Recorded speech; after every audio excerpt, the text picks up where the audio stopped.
ओम शांति। 12 मई 2021 की मुरली है। बाबा ने कहा, मीठे बच्चे, जब तुम संपूर्ण पावन बनोगे तभी बाप तुम्हारी बलिहारी स्वीकार करेंगे। अपनी दिल से पूछो, हम कितना पावन बने हैं। प्रश्न है, तुम बच्चे अभी खुशी खुशी से बाप पर बलि चढ़ते हो, क्यों? उत्तर, क्योंकि तुम जानते हो अभी हम बलिहार जाते हैं तो बाप 21 जन्म के लिए बलिहार जाते हैं। तुम बच्चों को ये भी मालूम है कि अभी सविनाशी रुद्र ज्ञान यज्ञ में सब मनुष्य मात्र को स्वाह होना ही है। इसलिए तुम पहले ही खुशी खुशी से अपना तन धन सब स्वाह कर सफल कर लेते हो। गीत है, मुखड़ा देख ले प्राणी, कितने हैं पाप कितने हैं पुण्य तेरे खाते में। ओम शांति। शिव भगवान वाचे, जरूर अपने बच्चों प्रति ही नॉलेज सिखाते हैं। वह श्रीमत देते हैं, हे बच्चों, वह हे प्राणी, शरीर से प्राण निकल जाते हैं, वह आत्मा निकल जाती है, एक ही बात है। हे प्राणी अथवा हे बच्चे, तुमने देखा कि मेरे जीवन में कितना पाप था कितना पुण्य था। हिसाब तो बता दिया है। तुम्हारे जीवन में आधा कल्प पुण्य आधा कल्प पाप होते हैं। पुण्य का वर्षा बाप से मिलता है, जिसको राम कहते हैं। राम निराकार को कहा जाता है, न कि सीता वाला राम। तो अब तुम बच्चे तो जो आकर के ब्रह्मा मुख वंशावली ब्राह्मण बने हो, तुम्हारी बुद्धि में आया है बरोबर आधा कल्प हम पुण्य आत्मा ही थे, फिर आधा कल्प पाप आत्मा बने। अभी पुण्य आत्मा बनना है। कितना पुण्य आत्मा बने हैं वह हर एक अपने दिल से पूछे। पाप आत्मा से पुण्य आत्मा कैसे बनेंगे वो भी बाप ने समझाया है। यज्ञ तप आदि से तुम पुण्य आत्मा नहीं बनेंगे, वह है भक्ति मार्ग, इससे कोई भी मनुष्य पुण्य आत्मा नहीं बनते हैं। अभी तुम बच्चे समझते हो हम पुण्य आत्मा बन रहे हैं। आसुरी मत से पाप आत्मा बनते बनते सीढ़ी उतरते ही आए हैं। कितना समय हम पुण्य आत्मा बनते व सुख का वर्षा लेते हैं ये किसी को पता नहीं है। उस बाप को याद तो सभी मनुष्य करते हैं, उनको ही परमपिता परमात्मा कहते हैं। ब्रह्मा विष्णु शंकर को परमात्मा नहीं कहेंगे और किसको परमात्मा नहीं कह सकते हैं।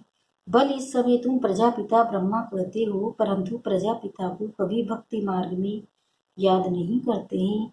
याद सभी फिर भी निराकार बाप को ही करते हैं। ओ गॉड फादर, ओ भगवान अक्सर ही निकालते हैं, एक को ही याद करते ही मनुष्य अपने को गॉड फादर कह न सके, ना ही ब्रह्मा विष्णु शंकर अपने को गॉड फादर कह सकते हैं। उनके शरीर का नाम तो है ना, एक ही गॉड फादर है, उनको अपना शरीर नहीं है। भक्ति मार्ग में भी शिव की बहुत पूजा करते हैं। अभी तुम बच्चे जानते हो शिव बाबा इस शरीर द्वारा हमसे बात करते हैं। हे बच्चों, कितना प्यार से कहते हैं, समझते हैं, मैं सर्व का पतित पावन सदगति दाता हूँ। मनुष्य बाप की महिमा करते हैं ना, लेकिन उनको ये पता नहीं है कि 5000 वर्ष बाद आते हैं। जरूर जब कलयुग का अंत होगा तभी तो आएंगे। अभी कलयुग का अंत है तो जरूर अब आया हुआ है। तुमको कृष्ण नहीं पढ़ाते हैं, श्रीमत मिलती है। श्रीमत कोई कृष्ण की नहीं है, कृष्ण की आत्मा भी श्रीमत से सुदेवता बनी थी, फिर 84 जन्म लेते। अब तुम आसुरी मत के बने हो। बाप कहते हैं, मैं आता ही तब हूँ जब तुम्हारा चक्र पूरा होता है। तुम जो शुरू में आए थे अब जड़ीभूत अवस्था में हो। झाड़ पुराना जड़ जड़ीभूत होता है तो सारा झाड़ ऐसा हो जाता है। बाप समझाते हैं, तुम्हारे तमो प्रधान बनने से सब तमो प्रधान बन गए। ये मनुष्य सृष्टि का वैरायटी धर्मों का झाड़ है।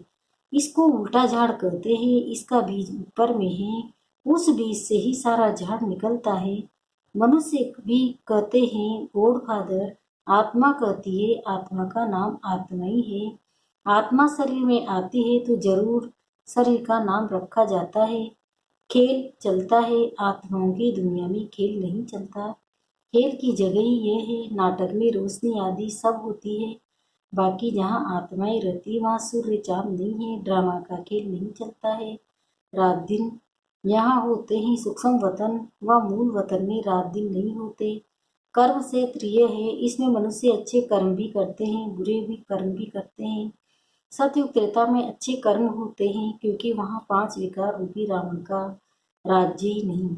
बाप बेट कर्म अकर्म विकर्म का राज बताते हैं। कर्म तो करना ही है, ये कर्म क्षेत्र है। सतयुग में जो मनुष्य कर्म करते हैं वह अकर्म हो जाता है।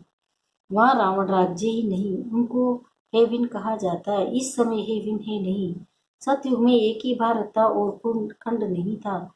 हेविन गॉडफादर कहते हैं तो बाप जरूर हेविन ही रचेंगे। ये सब नेशन वाले जानते हैं कि भारत प्राचीन देश है, पहले पहले सिर्फ भारत ही था। ये कोई नहीं जानते, अभी तो नहीं है ना, ये है 5000 वर्ष की बात। कहते भी ये क्राइस्ट से 3000 वर्ष पहले भारत हेविन था। रचयिता जरूर रचना रचेंगे, तमो प्रधान बुद्धि होने के कारण इतना भी नहीं समझते हैं। भारत तो सबसे ऊंच खंड है, पहली बिरादरी है मनुष्य सृष्टि की। ये भी ड्रामा बना हुआ है। साहूकार गरीबों को मदद करते हैं, ये भी चला आता है। भक्ति मार्ग में भी साहूकार गरीबों को दान करते हैं, परंतु ये ही पतित दुनिया तो जो कुछ भी दान पुण्य करते हैं पतित ही करते हैं। जिसको दान करते हैं वो भी पतित पतित पतित को दान करेंगे। उनका फल क्या पाएंगे? भल कितना भी दान पुण्य करते आए हैं फिर भी गिरते आए। भारत जैसा दानी खंड और कोई नहीं होता। इस समय तुम्हारा जो भी तन मन धन है सब इसमें स्वाहा करते हो। इसको कहा जाता है राजस्व अश्वमेध अविनाशी ज्ञान यज्ञ। आत्मा कहती है जो पुराना शरीर है इसको भी यहाँ स्वाहा करना है, क्योंकि तुम जानते हो सारी दुनिया के मनुष्य मात्र इसमें स्वाहा होते हैं। इसलिए हम क्यों नहीं खुशी से बाबा पर बलि चढ़ जाएं। आत्मा जानती हम बाप को याद करते हैं, कहते भी आए बाबा आप जब आएंगे तो हम बलिहार जाएंगे, क्योंकि हम हमारे बलिहार जाने से आप फिर 21 जन्म के लिए बलिहार जाएंगे। यह सौदागरी है। हम आप पर बलिहार जाते हैं तो आप भी तो 21 बार बलिहार जाते हैं। बाप कहते हैं जब तक तुम्हारी आत्मा पवित्र नहीं बनी है तब तक हम बलिहार स्वीकार नहीं करते। बाप कहते हैं मामे कम याद करो तो आत्मा प्योर बन जाएगी। बाप को भूलने से तुम कितने पतित दुखी हुए हो। मनुष्य दुखी होते हैं तो फिर शरण गति लेते हैं। अभी तुम 63 जन्म रावण से बहुत दुखी हुए हो। एक सीता की बात नहीं है, सब सीताएं हैं। जो भी मनुष्य मात्र है, रामायण ने तो कहानी लिख दी है। सीता को रावण ने शोक वाटिका में डाला। रावण में वास्तव में बात सारी इस समय की है। सभी रावण अर्थात 5 विकारों की जेल में है, इसलिए दुखी हो पुकारते हैं हमको इनसे छुड़ाओ। एक बात नहीं, बाप समझाते हैं सारी दुनिया रावण की जेल में है। रावण राज्य है ना, कहते भी हैं राम राज्य चाहिए। गांधी जी ने भी कहा सन्यासी कभी ऐसे नहीं कहते कि राम राज्य चाहिए, भारतवासी ही कहेंगे। इस समय आदि सनातन देवी देवता धर्म है नहीं और प्राचीन है। सतयुग था, एक ही आदि सनातन देवी देवता धर्म था। अभी वह नाम ही बदला हुआ है। अपने धर्म को भूल फिर और धर्म में कन्वर्ट होते जाते हैं। मुसलमान आए, कितने हिंदुओं को अपने धर्म में कन्वर्ट कर लिया। क्रिश्चियन धर्म में भी बहुत कन्वर्ट हुए हैं, इसलिए भारतवासी की जनसंख्या कम हो गई है। नहीं तो भारतवासियों की जनसंख्या सबसे जास्ती होनी चाहिए। अनेक धर्मों में कन्वर्ट हो गए हैं। बाप कहते तुम्हारा जो आदि सनातन देवी देवता धर्म है वो सबसे ऊंचे सत्व प्रधान थे, अब वही बदलकर फिर तमो प्रधान बने हैं। जब तुम बच्चे समझते हो ज्ञान सागर पतित पावन जिसको बुलाते हैं वही सब मुख पड़ा रहे, वो ज्ञान का सागर प्रेम का सागर है। क्राइस्ट की ऐसी महिमा नहीं करेंगे। कृष्ण को ज्ञान का सागर पतित पावन नहीं कहा जाता है। सागर एक होता है, चारों तरफ ऑलराउंडर सागर ही सागर है। दो सागर नहीं होते। ये मनुष्य सृष्टि को ज्ञान है, इसमें सबका अलग अलग पार्ट है। बाप कहते हैं मेरा कर्तव्य सबसे अलग है, मैं ज्ञान का सागर हूँ, मुझे ही तुम पुकारते ही हो हे पतित पावन। फिर कहते हो लिबरेटर। लिबरेटर किससे करते हैं ये भी कोई नहीं जानते, तुम जानते हो। हम सतयुग त्रेता में बहुत सुखी थे, उनको स्वर्ग कहा जाता है। अभी तो है ही नर्क, इसलिए पुकारते हैं दुख से लिबरेट कर सुखधाम में ले चलो। सन्यासी कभी नहीं कहेंगे कि फलाना स्वर्गवासी हुआ, वो फिर कहते हैं पार निर्वाण गया। विलायत में भी कहते हैं लेफ्ट फार हेवनली अबोर्ड, समझते हैं गॉड फादर पास गए। हेविनली गॉड फादर कहते हैं बरोबर हेविन था, अब नहीं है। हेल के बाद हेविन चाहिए। गॉड फादर को यहाँ आकर हेविन स्थापन करना है। सूक्ष्म वतन मूल वतन में कोई हेविन नहीं होता, जरूर बाप को ही आना पड़ता है। बाप कहते मैं आकर प्रकृति का आधार लेता हूँ, मेरा जन्म मनुष्य से मुआफिक नहीं है। मैं गर्भ में नहीं आता हूँ, तुम सभी गर्भ में आते हो। सत्युग में गर्भ महल होता है, क्योंकि वहाँ कोई विकर्म होता नहीं जो सजा भोगे, इसलिए तुमको गर्भ महल कहा जाता है। यहाँ विकर्म करते जिसकी सजा भोगनी पड़ती, इसलिए गर्भ जेल कहा जाता है। यहाँ रावण राज्य में मनुष्य पाप करते रहते, ये ही पाप आत्माओं की दुनिया, वह है पुण्य आत्माओं की दुनिया। स्वर्ग इसलिए कहते हैं पीपल के पत्ते पर कृष्ण आया, ये कृष्ण की महिमा दिखाते हैं।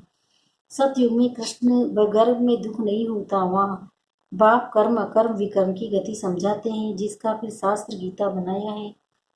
परंतु उसमें शिव भगवान वाचक के बदले कृष्ण का नाम डाल दिया है। अब तुम जानते हो हम बेहद के बाप से बेहद का सुख का वर्षा लेते हैं। अभिभाव रथ रावण से श्रापित है, इसलिए दुर्गति हो गई है। ये बड़ा श्राप भी ड्रामा में निंदा हुआ है। बाप आकर वर देते आयुष्मान भव, पुत्रवान भव, संपत्तिवान भव, सभी सुख का वर्षा देते हैं। तुमको आकर पढ़ाते हैं, जिस पढ़ाई से तुम देवता बनते हो। ये नई रचना हो रही है, ब्रह्मा द्वारा तुमको बाप अपना बनाते हैं। गाया भी जाता है प्रजापिता ब्रह्मा, तुम उनके बच्चे ब्रह्मा कुमार कुमारियां बने हो। दादी से वर्षा बाप द्वारा लेते हो, आगे भी लिया था, अब फिर बाप आया है। बाप के बच्चे तो फिर बाप के पास जाने चाहिए, परंतु गया हुआ है प्रजापिता ब्रह्मा द्वारा मनुष्य सृष्टि की स्थापना होती है, तो यहाँ होगी ना। आत्मा के संबंध में कहेंगे हम भाई भाई है। प्रजापिता ब्रह्मा की संतान बनने से तुम भाई बहन बनते हो। इस समय तुम सब भाई बहन हो। तुमने बाप से वर्षा लिया था, अब भी बाप से वर्षा ले रहे हैं। शिव बाबा कहते मुझे याद करो, तुम आत्मा को शिव बाबा को याद करना है। याद करने से ही तुम पावन बनेंगे, और कोई उपाय नहीं है। पावन बनने सिवाय तुम मुक्तिधाम में जा भी नहीं सकते हो। जीवन मुक्तिधाम में पहले पहले आदि सनातन देवी देवता धर्म था, फिर नंबरवार और धर्म आए।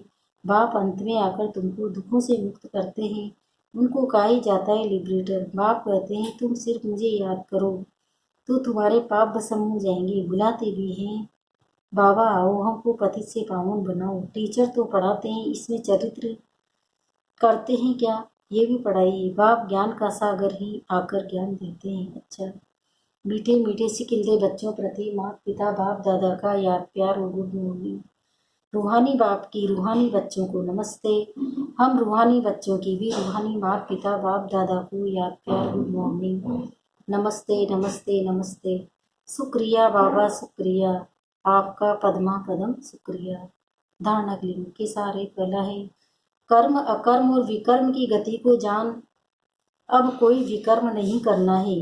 कर्म से त्रिपर कर्म करके भी ये विकारों का त्याग करना है, विकर्म से बचना है।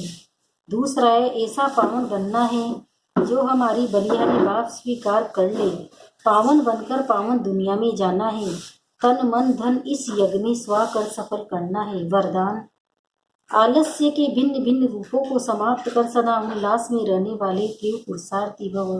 अब इसका विस्तार बता रहे बाबा। वर्तमान समय माया का वार आलस्य के रूप में भिन्न भिन्न तरीके से होता है। ये आलस्य भी विशेष विकार है, इसे खत्म करने के लिए सदा उल्लास में रहो। जब कमाई करने का उल्लास होता है तो आलस्य खत्म हो जाता है, इसलिए कभी भी उल्लास को कम नहीं करना। सोचेंगे करेंगे कर ही लेंगे, हो जाएगा। ये सब आलस्य की निशानी है। ऐसे आलस्य वाले निर्बल संकल्पों को समाप्त कर यही सोचो कि जो करना है जितना करना है अभी करना है, तब कहेंगे त्रियुग पुरुषार्थी। स्लोगन है सच्चे सेवाधारी वह है जिनका सोचना और कहना समान हो। ओम